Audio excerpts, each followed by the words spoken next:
Bismillahirrahmanirrahim. Assalamu alaikum wa rahmatullahi wa barakatuh. Mbanirizaako basebo ne banyabo yonna gye musinzira okubanga mutulaba tuli ku extra digest mugoba nsonga akadde kano tuli maya we tuli akadde kano tusazeewo tukomewo tukulage the last phase eya kalina ey'ebyuma. Mutuweereza messages abantu ab'enjawulo abagala to venture into this business okuzimba ez'abapangisa n'ezisulwamu as well as ne warehouses in this format. Ne tusalawo tukomewo tuzirabe. Era nga akadde kano tuli ne Engineer Farouk Sekabira ne Engineer Ivan Aswa aba Junisco contractors and great finishers. Betuli nabo akadde kano tutunulire of course ennyumba eno bajja tusiigira ekifaananyi ekostinze ssente mmeka. Tutulene munda interior, the first phase of interior bagikoze batya omuli tiles nebigwa mu koweryo. So twegatte komboza fena kolona nga tutunulira kalina eno tugikuletedde mu phases 3. This is the third phase eya finishing. Batadde mu shutters munda ne bakola finishing, then waggulu of course nayo bagenda kubanga bamaliriza. Engineer Farouk nkwanirizaako ku extra digest mugoba nsonga buuza ku batulaba. Abatulawa assalamu alaikum wa rahmatullahi wa barakatuh. Wa alaikum assalam wa rahmatullahi wa barakatuh. Amanya Engineer Farouk Sekabira. Yeah. Tukomyewo omulundi ogwokusatu okusobola okubeera nga tulaga banna Uganda. Yeah. Buti ekyuma kino bwe kifaanana. Kuba abantu bangi bazze batubuuza nti ddala ekyuma ekyo tekifaanana nga kyuma ng'okizimbye. So ebyokulabirako tubireese kuba phases ziri ebbiri ezasooka. Twabalaga 1 ng'ekyuma kirabika, 2 ne tubalaga nga tukiriisa omusenyu. Kati now the third one tubalaze nga kolomu yaffe tugikoze ekoze eki ewedde. Yeah. Kati oba otunuulidde nga pira eno kwe tuyimiridde olaba nga ewedde. Ekirala tugenda bategereza nnyo ku poloti eno gye tuli yatano ku 10. Naye tujja kugenda okumaliriza emboozi yaffe gye tunannyonnyola nga tulina ennyumba mukaaga ku kizimbe kwe tukola ki kwe tuli. So byonna tujja biraba mu programu yaffe eno y'olwaleero. Mpozi ekirala tuzze tubalaga nnyo ennyumba nga ziri ku musenyu mabulooka. Leero twagadde tubalage some of the great finishes. Weewaawo it is not that the final. Naye kaleka tubalageko akatono before the year elapses. Kuba tubadde tetunnabalagako butya bwe kifaanana nga great finishing taking place. Thank you. Engineer Ivan, buuza ku batulaba, say hello to the world. Kale abatulaba munnaye tuzze omulundi ogwokusatu ku site eno ey'Emaya. Tuzze tubalageko nti bye twayogera mu kusooka bye tuli okukola oba bye tugenda mu maaso nabyo. Kati nga mukulu Farouk wagambye nti wano twasanga byuma naye kati olaba kyuma kyaffe nga kiri finished bulungi nti naye munda wano we twayingira twali tulaba bloka zokka naye nga aba great finishes twagadde tubalageko nti ne finishing abadde atambula. Wotunulira ne wano olabawo twasizeeko ne kalangi nga we twabagamba nti tutambula mpola mu ngeri y'akasente. Okay. Yes. Thank you. Yeah. Kati kugenda straight away munda. Bwetuna omulungi atulaba mubadde mwemulugunya nnyo ku muyiwendo ne phases butya bwe bazimba ennyumba zino. Tugenda kusiigira ekifaananyi ekijja mu nsawo y'okusinziira mu nfunayo.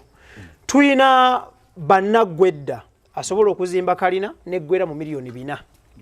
Tulina baganda baffe asobola ogimalira miliyoni 10.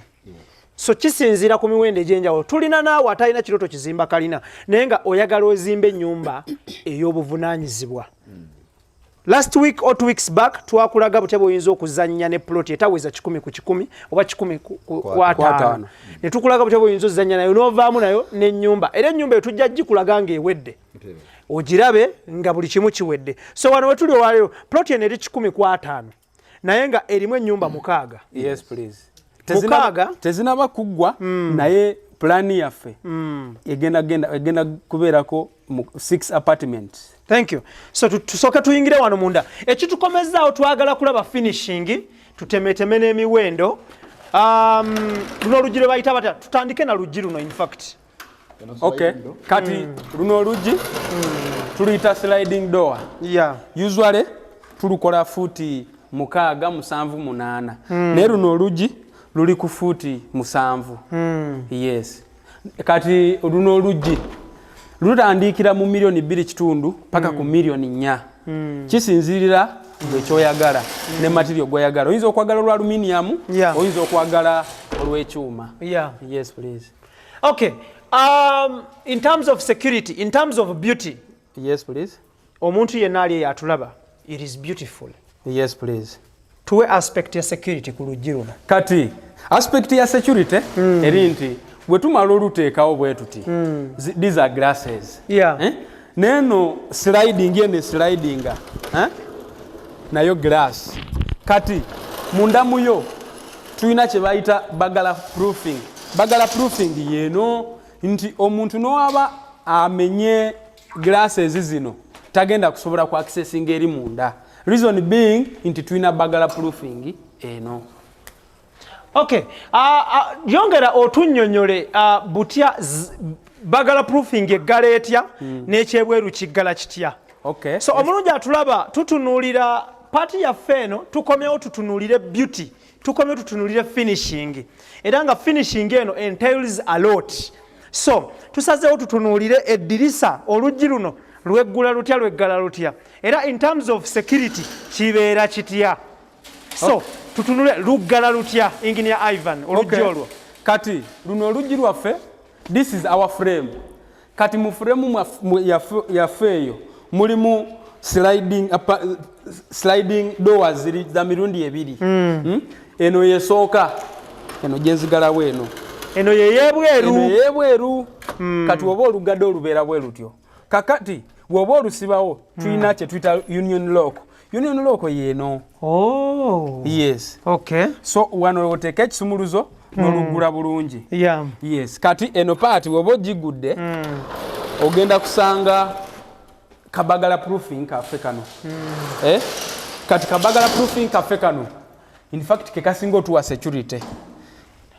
Kekasinga otuwa security kano kabagala proofing. Yeah. Nti ko omuntu n'owamenya these glasses nti ajja kasanga nga kali wano ko kajja kwetaagisa kujja na grinder okukasala at of which security means obutakubba okitegedde obutakutta kati wabanga yetaagisa grinder tagenda kusala kujja na grinder asalewo bajja kuba bamutegedde n'ali munda naye ajja kuba amuwulidde kati engeri gye tuluggalawo kabagala proofing kaffe kano kalina paati eno bwe tuteeka kufulu ino kufulu yaffe ino njigaddewo bulungi kati nga n'okola otya tosobola kukola ki kuggulawo tosobola kuggulawo sebo. Okay, extra digest mugoba nsonga tuli ne Junisco contractors and great finishers wano we tuli maya era nga tutunuulira finishing ya kalina eno tuzze tugikuleetera mu phases ez'enjawulo so tusazeewo this time round tutunulire aspect ya finishing kitambula kitya kiri kitya era gye binaggwera nga buli kimu okitegedde bulungi nnyo so wano munda of course tumaze okutunuulira oluggi luggula lutya luggala lutya oluggi luno ogambye mukola futi mmeka paka komeka oluggi luno sliding door terwetaaga kubeera ku futi kutandikira kwemu paka ku futi 4 lujja kuba terulina we tuslidingira sliding door luba lwetaaga kutandikira ku futi ekitone nnyo futi 6 lubeere nga lusobola okwegazaanya nga lutulekerawo ne kano omuntu kwayita okitegedde kati luno oluggi olwaffe lwo luli mu futi 7 sebo. Wow, that's very good. Yes, futi 7 wano then wano 8 usually ennyumba yaffe. Tuzimba paka ku beam level ziba futi 8. Thank you. Okay, tuli munda of course tusazeewo tuyingire munda tutunuulire finishing at its best. Tiles already zalumyemu. Tufuneko simple explanation about tiling eno. The choice of tiles and the color. bulijjo esalibwawo nyini nyumba bulijjo ffe bwe tuba tukolera byocu tukola byocu ne tutuuka ku kye tuyita shell kye tuyita shell kwe kubanga ennyumba teriko finishing kwe kubanga ennyumba siisiige rangi kwe kuba ennyumba nga tolabako taaki yonna wabula olaba amabulooka na musenyu bulijjo be tusinga okubalaga mu show zaffe kakati olwaleero nyini nyumba eno yagamba ennyumba eno ejja kubeera y'abapangisa so n'alonda tayiro zino ze bayita eza goodwill ennaku zino tayiro eyaffe wano bubu byoli Uganda by Uganda so kakati ne tusalawo n'alonda tayiro eno yagamba nze njagala eno eyitamu akale so n'asalawo kubeera nga yalonda tayiro eno so tayiro eno obuufu bwayo square meter ndowooza etundibwa square meter etundibwa emitwalo 2,12 emitwalo 2 n'ekitundu kati emitwalo 2 n'ekitundu mwe tugenda okukubisa square meters ndeke eziri mweno ruumu kakati oluvannyuma lw'okubeera nga tuzifunye ffe ng'abakozi ekitono nnyo square meter tusobola ogisigira okumu ekitundu kisinziira ku nkwatagana yaffe naawe bwe tuba tusigidde okumu ekitundu kati okumu ekitundu ogwe tukubisaamu square meter z'olina mu ruumu wamba olulyoka omanya nti ennyumba eno ngikoledde leba ey'enkalala poza ekirala tulina kye tuyita skirting abantu edda nazikuno nga bakwata tayiro eno ennyini eri wansi ne bagisala nga gyasala n'akola skirting naye kakati wano tulina preparation yaffe gye tulina nti tugenda kula skirting either black or brown okubeera nga tukasibano koredi kajja kakoleki nga kasale so tayiro eyo eyagundi etera kubeera mu 2,000 ku 3,000 kisinzira oguze gy'ogiguze n'ekika ky'oguze oba oguze China oba Spain Uganda tubadde tunakola nnyo skirting by the way you're right kakati ezo eziriwo esinga okubeera mu market za China naye erimu wakati wa 2,000 ne 3,000 so kitegeeza tayiro zaawedde kubulako skirting. Thank you so much. Njagala tutunuulire what's this eno bagita cabin zino bazita cabin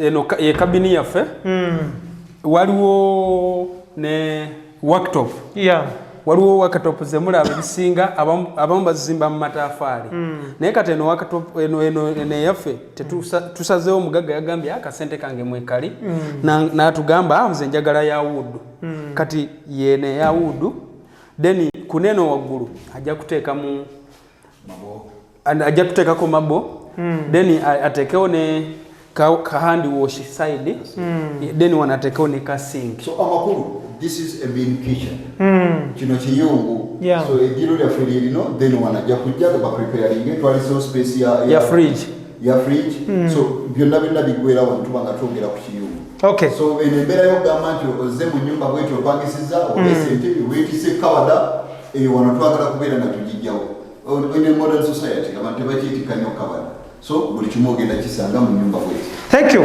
Tetusobola kuva wano nga tetutunudde ku madirisa gana abiri bika bya njawulo.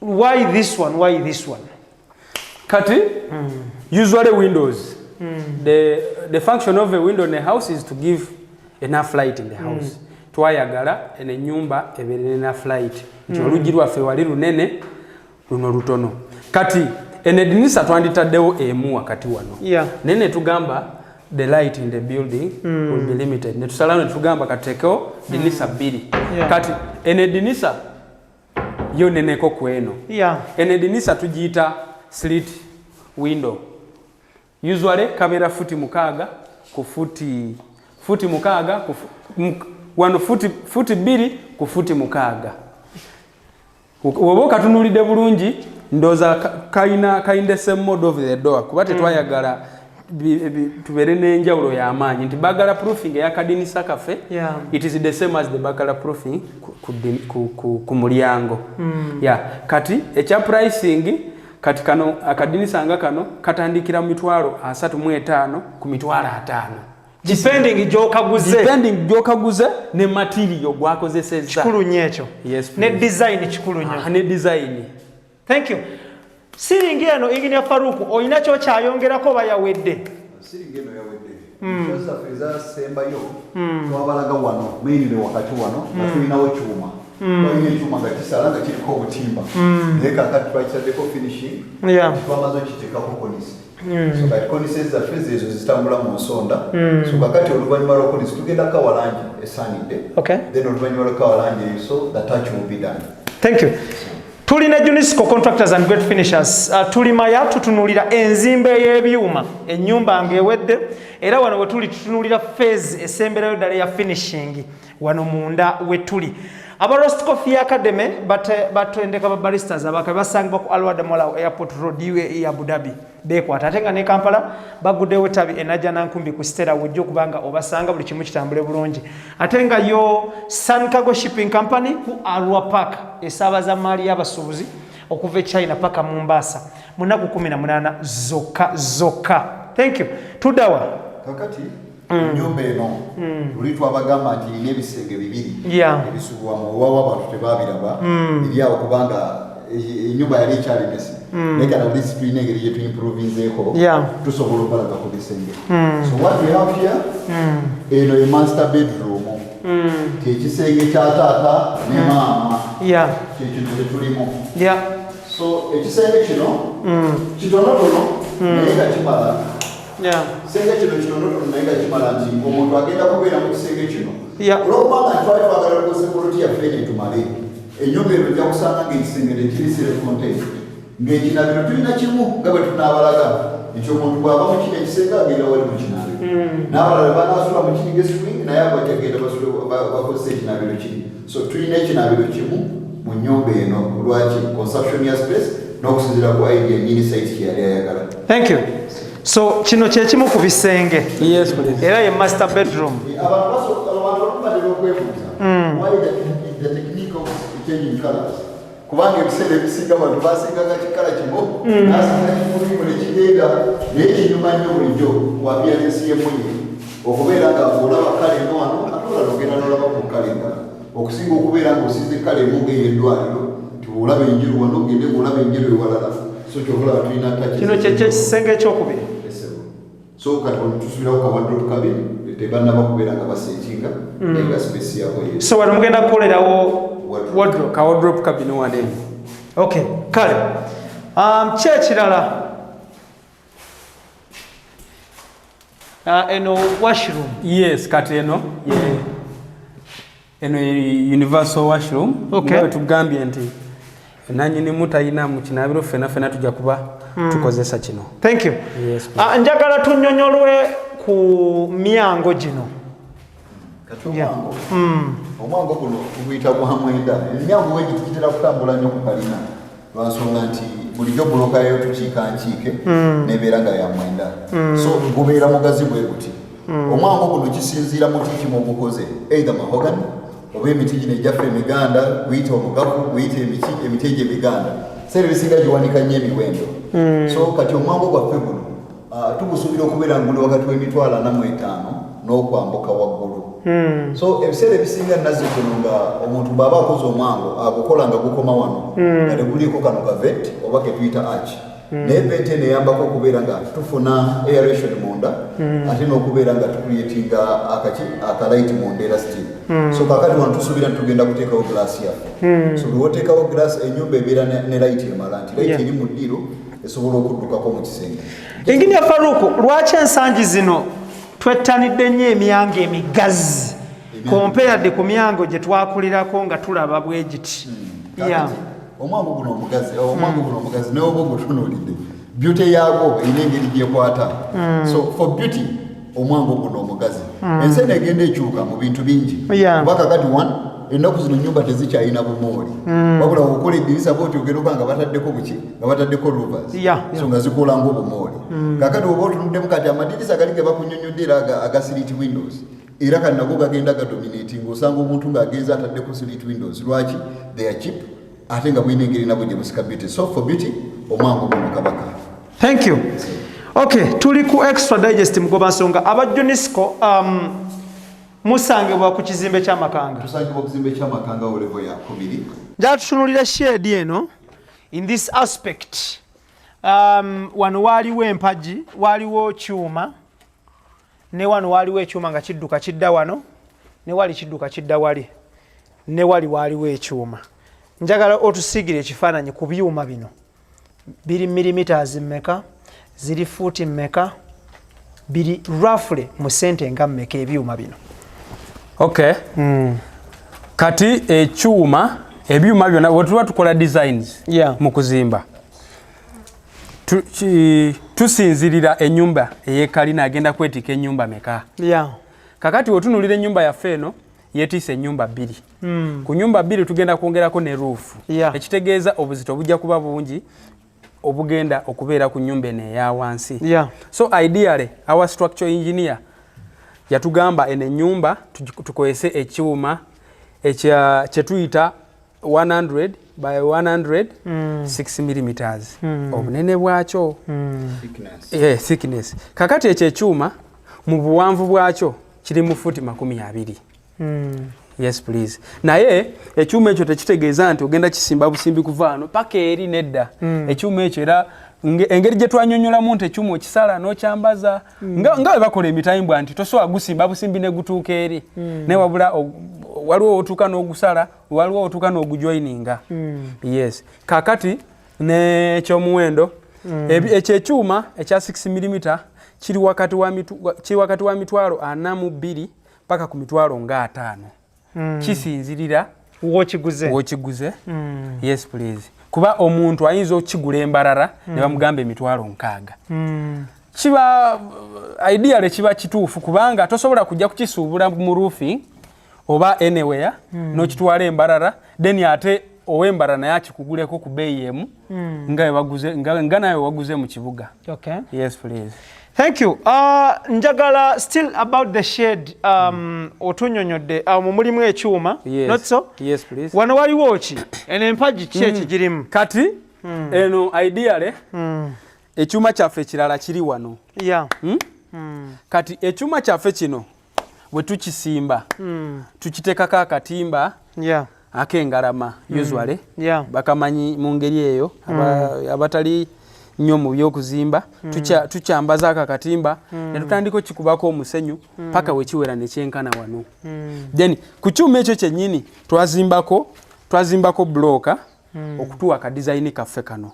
Nga okalaba ka design ne bino ebituli specifically biri okutuwa just design. Beauty. Ennyumba erabike bulungi. Okay. Yes please. Kakati wotunulira ebyuma byaffe bino nabyo byali biyitaayitamu bino ebyayitangamu. Kati kino ekyuma ekiyimirira kyetusimba ne kiyimirira si kyekyuma kyetukola wali abyanjawulo. Kakati eno tugiyita hollow section eno gye tusimba.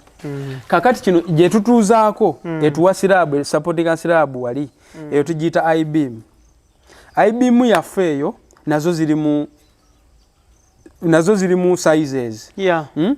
Tulina 100 by 50 ne tuba ne 750 by 125 ne tuba ne 165 by 75. Naye kisinzirira ennyumba egenda kwetika ennyumba meka waggulu. Kwe tusinzira ne tugamba nti kati katugule kino ekyuma kyekigenda okuwanirira ennyumba. Kati ku lwekyo ennyumba yaffe eno yonna twali tuteekako ekyuma kya 165 by 75. Ekyo ekyuma mu market price ogenda kisanga ku mitwalo 35 paka ku mitwalo 48. Kyuma kyekyo I-beam. Yes. Ekyo kyemwebasaawo ne kidduka okuva eri okudda eno. Yes. Ekiyambuka obwambusi bakiyita batya? Bagiyita hollow section. Thank you. Njagala tuveeyo tutunuulire this kind of finishing eno. Okay. Bagiyita batya eno era oginnyonnyola otya? Ndaba akataffaali mwapanze obutaffaali obuseminti ne musuulako. Ennyumba eno bw'ogitunuulira bulijjo tunnyonnyola abantu nti kyetuyita okuzimbisa ekyuma oba holy sections zino ne I-beams. Omuntu ayinza otunuulira ennyumba n'atamanya nti kyuma kye wagizimbisa kubanga bagitunuulidde ng'ekoze ki okugjako ng'agikubye ekifaananyi waggulu gye tutanaba. Naye mu mbeera eyo bwe tuba twogedde ku finishing eno kati finishing eno aditaminingibwa lwaki nti bulijjo twabagambye nti we tubala ennyumba ffe tugireka ku shell. Kakati nnyini nnyumba yalonda n'agamba nze njagala ka molding bwe kati ka coping bwe kati oba sinakindi ffe ne tumuwa ku ideas ez'enjawulo ye n'apiikinga ku kyabayagala oba kyabasiimye. So kano tekayina linnya taata. Okay. Kika kya molding kyetwasala ne tugamba kano kasobola okunyumira ku slit window bweti. So this is what we have for now. Okay. Okay, omulungi atulaba just to explain here katini nnyo. Ensonda eno bagikozeko finishing. Nga bw'oli mu kulaba obuntu buno. Bakoze finishing.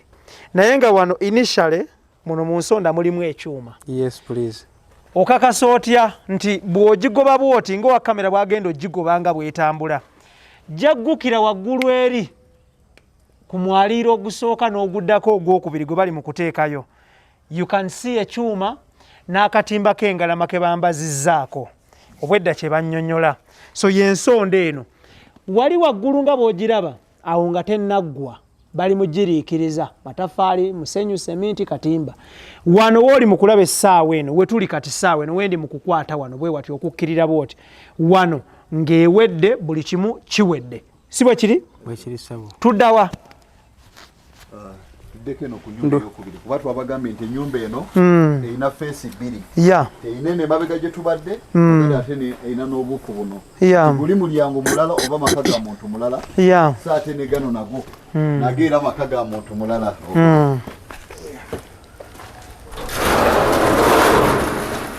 eno ye feesi eyokubiri kati eno ye setting endala y'ennyumba nti wali mu maaso owo mu maaso gyakozesa then omupangisa omulala w'eside eno these are commercial houses rentals apartments kati omupangisa omulala ideally ajja kuba ayita wano feesi ye okay thank you hey kati olugi lwaffe luno twakola nti we want uniformity ebintu byaffe bibeere uniform nga omuntu watuuka wali najjako nenalaba ebintu nga bifaanagana so it is the same door yes kati tugenda kuggulawo ko wano tuyingireko munda tutunuulira butya bw'oyinza okumaximizinga plot yo butya bw'oyinza okuzimba a storage building mu plot entono naye ng'ate byozimbye biri spacious ate nga biri beautiful at the end of the day because size y'ettaka si kikulu ekikulu kikyogenda okuteeka ku ttaka eryo ly'olina. This plot is of 100 by 50 wotulabira wano 50 by 100 okusinziira gwe bw'oyinza okiyita naye nga bw'otunula okuva ku nsonda awo okudda eri ennyumba netudde ku bugazi ki wano ku ttaka ku fuuti wano ennyumba yonga ennyumba etudde ku fuuti 5 muno then muno eri ku fuuti 32. Wow. Yes please. Kitegeeza erekayo 18. Yes please. Thank you so much. So wano mwatunulira ku maximizing a space. Yes, ne musalawo mugivuge paka waggulu tugiteeke waggulu abeere n'ennyumba instead of okuzimbawo ennyumba emu tugiserekeraawo twasalawo ne tugamba katuteekeko ennyumba nnyingi waggulu nga newali mu maaso tulekawo ne space literally meaning nti bwe muwanika kuno ne zibeera fulo 3. Yes please. Ekiba kiddako nti abantu abajja wano they can baso okupaakinga wali motoka ezisoba mu 10. Kyekyo kyennyini. Extra digest mugoba nsonga kwe tuli aba Junisco basangibwa na Lukolongo ku kizimbe kya Muzeyi Makanga nga bano bakyabakana n'eddimu ddala eryokukola biodigesters ezakabi ate nga ziri user friendly at the end of the day. Wano munda eno ye wingi endala ey'ennyumba gye twasoose okulaga wingi ndala eno feesi ndala era nga feesi eno baddako paati ya kutayiringa oba kola tiles literally meaning nti eri bamaze okuteekayo tiles wano we baddako bakole tiles buli kimu kibeere nga kitambula bulungi nnyo. Akuba ekyeyo awangalire Uganda waliwo ya commenti nze njagala kuputinga this very clear nti lwaki bwe mwogera mutunuulira abakuba ekyeyo tutunulira abakuba ekyeyo abalina essente siggwa akomentinga nga toyina kiddako because gwe obeeraawo nga weemulugunya ng'ogamba mutuleke ffe abakuba ekyeyo togamba mutuleke gamba mundeke saagala nnyo statement ziri jeno mutu agamba mundeke.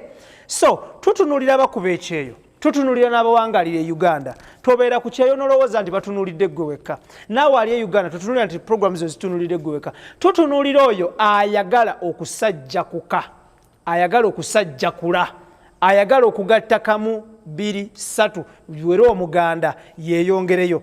Abantu abateeka comments wansi awo you are very good people tubeebaza nnyo but at the end of the day before you comment think twice ne woba weekwese mu fake account comment yo soko gitunuulire reflectinga kyera kyekiddako. Zino projects tuzireeta basically to inspire, 2 motivate, 3 guide. So nkukubira omulanga ali eyo nti tunuulira bwe babandaze project ng'eno nsobola kulaakulanya ntya ettaka lyange ate naawe omulala ali eyo weebuuze lwaki babituleetedde. So akomentinga ng'obuuza lwaki mutagetinga ffe abakuba ebyeyo? Of course tutagetinga abakuba ebyeyo because muyine ssente. 1 2 you want to develop. 3 atayina ssente ate lwaki tuba tumutagetinga at the end of the day?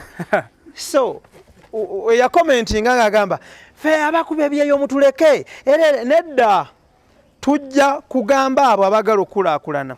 Buli lwe tukola programs zino, I want to tell people nti tufuna abantu abatakka wansi wa 10 kuba commentinga, era mu bano 10 bye tuba tufunye abantu nga 50 ne batandika projects zino. Akoma ku commentinga, thank you so much, but kisukkawo kokokoko ne kyeyongerayo. So kyenyiza okubanga nkugamba ekyo. Wow. So tugenda ku mwaliro ogusooka. Okwongera okunyonyola omuntu ayinza okwebuuza omusingi mugenda gukola mutya. Omusingi ogwo muwanvu nyira guli exposed, so gujja kunyuma nnyo singa tunakwata amayinja ga slate ne tusibako.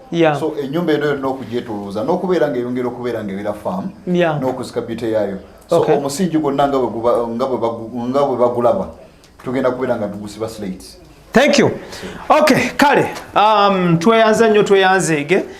Baganda baffe abali emitala w'amayanja n'abawangalira Uganda, bino ebintu byammwe era njagala ebintu bino mubiteeke mu nkola. Totunuulira nnyo bawahala na baperegesi baleke. Gwe bwe tuleeta omulimi ng'oyagala kulima wettanira obulimi, bwe tuleeta aba construction ng'oyagala kuzimba wettanira abazimbi, buli kimu kitambule bulungi. Eno ye flow yaffeyo esooka. Kati eno ye flow yaffe esooka tugenda kuba ku betubalaga naye kakati bwe tuva eri ku madaala eno e landing. Landing eno eyawula oli ow'ennyumba eri twabagamba ennyumba zaffe ziri 6, so fakati tuli ku y'okuna n'ey'okusatu. So this is the landing. Tugenda kwawula oli asula eri noona asula wano we tuli maaso, then ate oluvannyuma n'abalala bambuke waggulu nabo babeere nga bagenda waggulu. Ngenda ivan tutwale ku Paul. Okay. Kakati Paul eno bayinyonyoddeko nti wetusimba Paul eno ne tugisiiga red oxide ono for reserving it from rusting. Tugiteekako akatimba ne tutandika ogikubako omusenyu. Omusenyu guno ogutuyamba okwataininga the other finish. Yes please. Okay, thank you so much. Wano munda just briefly okusigirako ekifaananyi nti wansi eri kyobadde olabayo ku finishing, wano munda bwe bati webafaanana nga tewannabeera finished. Nga bwolaba exactly wano era bwe kiri. Engineer Ivan, mwambuka floors meka okudda waggulu? Kati tujja kwambuka floors 2. Ebulayo meka? Kati ebulayo emu gye tuzimba waggulu. Yesembayo? Yesembayo eyo. So kitegeeza ekizimbe kya floors 2 myalire 2? Yes, myalire 2. Plus ground floor? Yes please. Yeyokusatu? Yes please. Kale, thank you so much. Wano wetuli tukulaga wingi endala. Mu bigambo by'abaami bano balaga nti ene nyumba ya nyumba 6, apartments 6. So wingi eno 1 wansi we twasokedde, 2 wetuli 3, then face eri 4 5 6. Yes please. Thank you. Olo waggulu yesimye yayina ne ku balcony. Mr. ajja kujja wano alabe ku nsi ey'emaya butya bwefaanana. So eno sitting room ye naye ayina ebisenge 2. Ayina kiri, ayina ne kiri era naye ayina ekinabiro kimu. So bweto setting eno bweri. Kozi okwongera okubalaga ku slab. Tuze tujogerako eri wansi nti erimu ebyuma, erimu emiti egya pano, erimu akatimba k'engalama. Yonna ndowooza nga tebalaba butya bifaanana. Naye this is the setting. H-beams, I-beams, Engineer Ivan dabadde ayongera okunnyonnyola zezino. So zezino eno I-beams embadde njogerako ezisalamu bwe ziti ezituula ku hollow sections zaffe zezino, then tuteekamu zino zipano za pine zaffe, tuteekako akatimba. Lwaki mukozesa pine? Lwaki tukozesa pine? Pine ali a little bit awangaala, ate n'ekirala awewuka. Yes please. Tetwagala nnyo obuzito bubeere ku kizimbe. Yes please. Kale tweyanza nnyo. Tugendagendako ku wingi eri just tulabeyoko then we sum up the show. So eno ye face endala. Eno ye face endala. Enyumba eno egenda ekyuka mu format okusinziira ku space ki ebeera esigadde oluvannyuma lw'okuggyako ennyumba emu. Kuba kati no oba ogitunuuliddeyo already ekiyungu kyayo kiri wali kiri set. It's a mean kitchen. Naye okubeera nga wana mu bulooka twazimba matono around 1 meter. Kubeera nga twagala kuggyako kitchen yayo yebeere nga yeetongodde. So this is the sitting room. Kati yo eyina ekisenge kimu ekisulwamu. Nti lino eriba nga kiyungu kyalyo. Kino kiyungu nti omuntu anaaba akola preparations ebyokulya bye ayimirira wano n'abeera ng'asavinga, then abatudde mu ddiro bajja kutuulawo ne balcony weri nene nnyo. So oluvannyuma kino kyekisenge yo erina ekisenge kimu ekisulwamu ekiri self contained nti buli kimu kisaanyibwa muno. So omuntu wabazze ku nnyumba eno ngaze kupangisa kiri gyali okunoonya eriwemuwa eddembe eriwemuwa okwagala so gy'abaasula mu kubanga zaawukanye mu bingi. Tuba tuzenga tuzinulanga wezitambula zaawukanye mu bingi. So this is what we have on top. Ennyumba eno bw'oba osiize kifaananyi omusingi guyinza kutwala sente mmeka, buli fule eyinza kutwala sente mmeka, oba mu quantity ki? Ideally kati eno ennyumba bwe twali tugitandika we sat down with the man ne tumukolera quotation. Ne tumukolera quotation zonna. Usually abantu abatulabye abatuwadde ku mirimu buli quotation ze tubadde tukola mu phases. Kati ekyo kiwa omuntu client waffe picture nti wano wemba ntandise ne zino nsolo zongerako ne zino nsolo zongerako. Kati okuddamu ekibuuzo ky'obuziza nti foundation yaffe phase ya foundation mu bumpimpi eri $2.25 foundation yaffe. Foundation yokka. Then wetudda okuzimba foundation yenga kisinzira ozimba wa. Yes, kale kati nze mbadde ndikwogerera ku waneno kwenene ennyumba. Naye tekitegeeza nti gwali eyo ayagala ennyumba ey'ebisenge ebibiri naawe ze sente nedda. Gweyinza okubeera mu sente ntonotono because ennyumba gy'ogenda okuzimba ntono. Kati wetuvaawo tudda ku superstructure eya ground floor. Kati superstructure tutera nnyo gigatta ne slab. Kati ennyumba eyo superstructure eyo phase egwera mu $40,000. $40,000. Then eddako still $40,000. Kuba ekiri wansi kyekiri ne waggulu. Then eddako nti yo terina slab. Yo eri $18,000. Mugenda kusereka mabaati. Yes. Tugenda kusereka $18,000. Then wetumalaawo nga tutuse ku wall plate yaffe, then battery yaffe lisobola omujjako $20,000. So mu bumpimpi nga ozimba shell house ene ennyumba n'osereka n'okusereka eri $1,500,000. Yes please. Thank you. Tusigira omuntu ekifaananyi ataweza $1,10,000. Ataweza $1,10,000. Nga yagadde to have a beautiful home. Kiba kitya? Kale omuntu oyo ataweza ku account $50,000. I mean $1,10,000. Wabanga akyakola asobola ogizimba nti ziri sente ze tumugambye nti tugenda kasavu kanyama nga we twakola tuyiza okuba twakola shoot esooka mu mwaka guli nti nono naye abadde talina $1,10,000 mulundi gumu naye agenze mpola ng'akola ki azinoonya. Kati mu millioni wetukugamba nti omusingi twagala $2.25 osobola okugamba nti ojja tuwako 75% ffe tukimale. 75% ye $2.25 zibanga $18,000 roughly. Osobola zituwa ffe ne tumala balance n'obanga omunoonya mpola. Then oluddako ne tugamba twagala $40,000. N'ogamba nja kuwa ndinayo $2.25 n'ozituwa ne tuzimba paka at a certain stage. Nonoonya ziri n'otumalayo. Then nojja mpola bwotyo. Tetugamba nti olina kusooka kubeera na zonna. Thank you.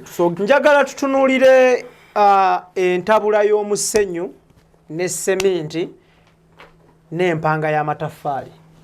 Tujja kutunulira mu musenyu njagala ratio.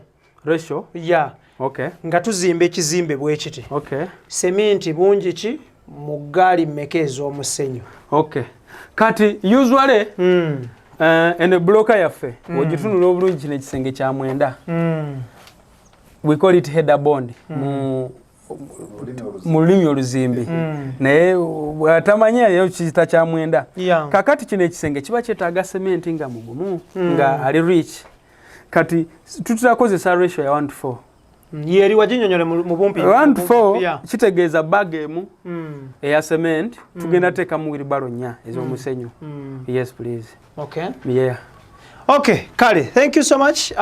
Omulungi yatulaba. Engineer Farouk, oyina kyoyongerezaako before we go? Kakati kyenyongerezaako. Bantu baffe bangi nnyo basinga. But before that, awagende mitayimbwa mukosa mitayimbwa why what? Why 12, why 16, why 18? Ene nyumba ideally tetukozesa nnyo mitayimbwa okujjako mu madaala ge tubadde tulinnya. Aga madaala tutannyo okozesa mitayimbwa. Yes please. Okay, thank you. That is a good one. Kitegeeza nti anazimba kalina bweti ekyemitayimbwa akirowoozeeko in line of kuzimba madaala. Yes. Na kuzimba gundi zino cross beams na kuzimba bubimu buno. Okay. Kuba wotabuteekawo edinisa ejja kubeera mpanvu webeera mpanvu ate ejja kubeera costly ate ejja kubeera agire. Thank you. Yes please. Okay. Yes please. So lastly nga tunzika Engineer Farouk. Kakati abantu abagala okuzimba kalina kituufu tubafunye nga bangi naye kalina kyebayita kalina bannange si kintu kyakuzanya saagala kyogera mu mbeera etiisa naye kyebayita kalina 1 ekikifuula ey'ebbeeyi ye siraabu eno kwolaba kutuyimiridde oba eno gyolaba waggulu 2 ekikifuula eky'ebbeeyi ze kolomu zino ezikola ki eziyimirira naye bulijjo wowetanira eno enzimba ey'ekyuma kasiraabu twabagamba tuyiwa inchi 6 okubeera nga esobola okubeera nga eguma abantu batera ogamba edoodooma naye newobuukabuuka ennyumba eri endala kyekola neno kyekola ki kyekola mpozi n'ekirala ebyuma bino tuzze tubalaga emiwendo gyabyo mu episodes ez'enjawulo so nakyo nekikulaga ne tugamba nti ekyuma kino kibeera kya layisi bwekiti era netwongera okukaatiriza nti osala ebitundu 3 ku buli 100 ebbanga lyomala ng'ozimbisizza ekyuma kino lwaki tugambye nti siraabu esinga okubeera nga ya bbeeyi yeyenzimba eri ene siraabu akasementi tuyiwa katono n'akakokoto ekyokubiri nti ekyuma kino kyo kyennyini kya layisi mu nzimba yaakyo mpozi n'ekirala nti ennyumba eno tuba tetwetaaga miti gino egyakalituuso okwate ebikalituuso zizike okwate ebikiiwo zizike lwaki bw'oba otunuulidde cross beams zino so zennyini zeewanirira ku lwazo nti cross beam weba yeewaniridde noteako omuti ogwa pano omuti ogwa pano togusubira kusamba kubeera nga gweweta kuba pano yaffe ebeera 4x4 so oba togisuubira kusamba nti yewete so bwe tukulosinga bwetuti of course bujuza musenyu ekintu ne kiba nga kiri maladad so emiti egyo n'okwata fuso ne fuso zitwale bazifumbise enku nga tozijja kugizimbe ku nnyumba eno togenda kukiraba okujjako in one way or the other ne tugamba akatufuna omuti tuwagike wano in case of anything naye nga tosuubira kali tusayitiridde ku sayiti y'ekyuma so bwekyo bwe kiri bwe tuba nga tuzimba ebyuma so bannange bannayuganda tubyettanire ekirala tuzze abantu batugamba omuntu alaba ekizimbe bwekinaga kizimbe nga muli babbeeyi kuba bamanyi tujjako eri mu bubokisi tukimunyonaga nga muli babbeeyi kituufu naffe ebyokuzimbisa abalala gye babijja naffe gye tubijja so ekitwawula ku balala oba oliawo nti ffe entematema ya byocu yaffe eyawukanamu ti olumu ne tugamba awo n'omuntu waffe katumukwate mu ngeri esaanidde naye nga matiriyo ensawo weba yesatu tugenda kusanga nga yemeka nga yesatu ebbuloka weriba nga lya 25 lijja kuba lya 25 ne cost wise ne tukwatamu obeera mu labor ne tugamba wekwate era wetana ne Junisco contractors and finishes. Thank you. Tetugenda kubanga tusukawo njagala kwebaza aba Junisco betambule nabo of course nyongero kubo omulanga ali eyo ng'oyagala kuzimba omuganda agamba nti akezimbira tekaba kato jangu noonya aba Junisco mutuule ku table ubeere nga mumaliriza ebintu bino then ali eyo ayagala okutandika the best way to start is to start okutandika okusinga kuba kutandika so tandika then to those ababeera ba discouraging abannaabwe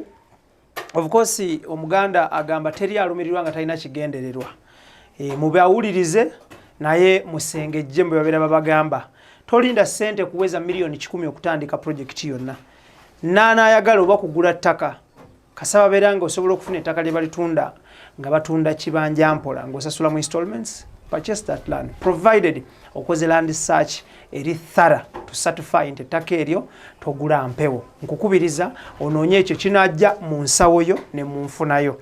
Then to those nga ogwammwe gwa kutunulira bintu n'osinziira gy'osinzidde n'okomentinga naawe tukwebaza because kyokola kya ttendo tosobola commentinga nga tolabye kitegeeza you view eyemu ekuviddeko commentinga it counts a lot. I salute you, thank you so much.